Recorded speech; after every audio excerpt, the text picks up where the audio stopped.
دور نکل گیا جس میں رکاوٹ ہو سکتی تھی. سر ان تمام پہلو میں آپ کے خیال میں عدلیہ کو مضبوط اور فعال کیسے بنایا جائے؟ میں کہہ چکا ہوں جی کہ ملک جو ہے وہ مذہب کے ساتھ نہیں چلتے, جی ملک جو ہے انصاف کے ساتھ چلتے ہیں. سر تو پھر یہی جواب ہے میرا. اس غزہ پہ بات کر لیتے ہیں.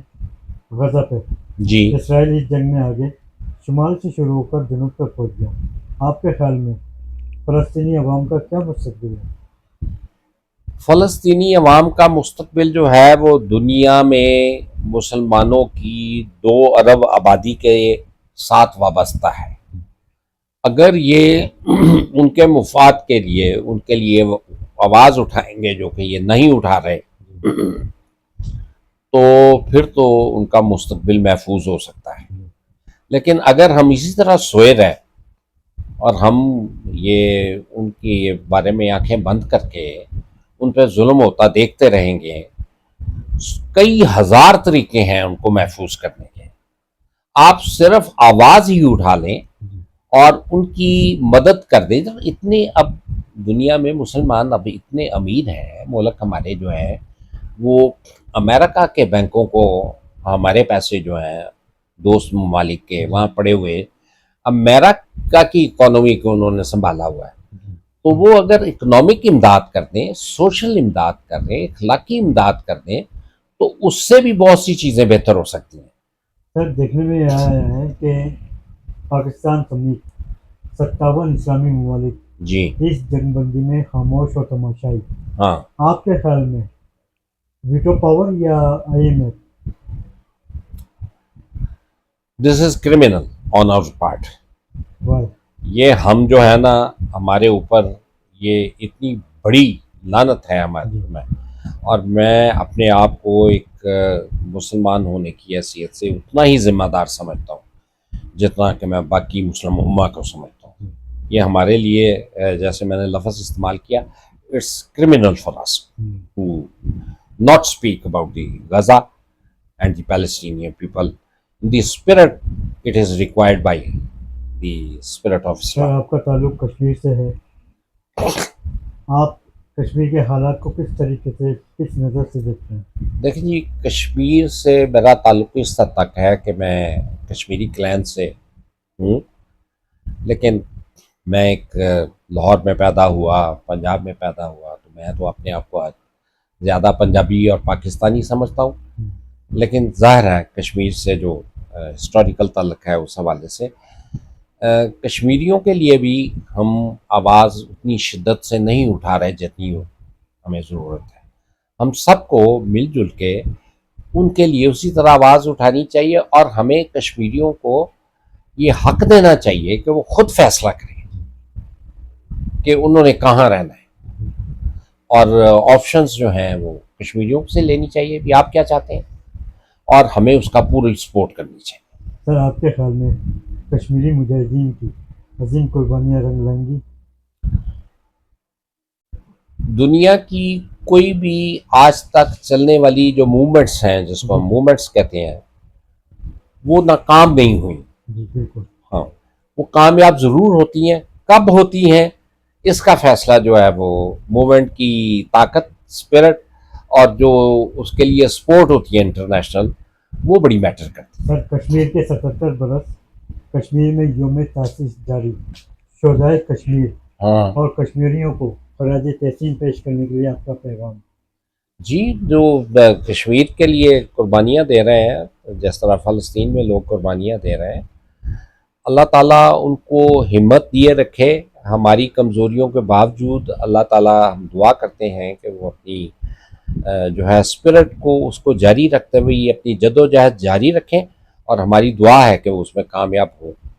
سر کشمیر اور فلسطین کی آزادی کے سلسلے میں حکومت وقت کو کوئی پیغام دینا چاہیں گے آپ؟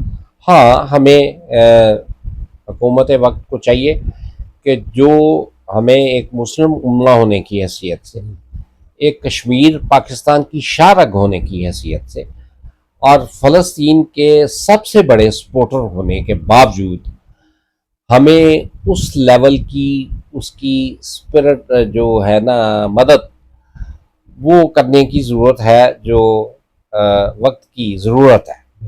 ہمیں اس حوالے سے بڑے اونچی آواز میں اس کی سپورٹ بھی کرنی چاہیے اور اس کی مدد بھی کرنی چاہیے. بہت شکریہ جج صاحب آپ کا. آپ کا شکریہ.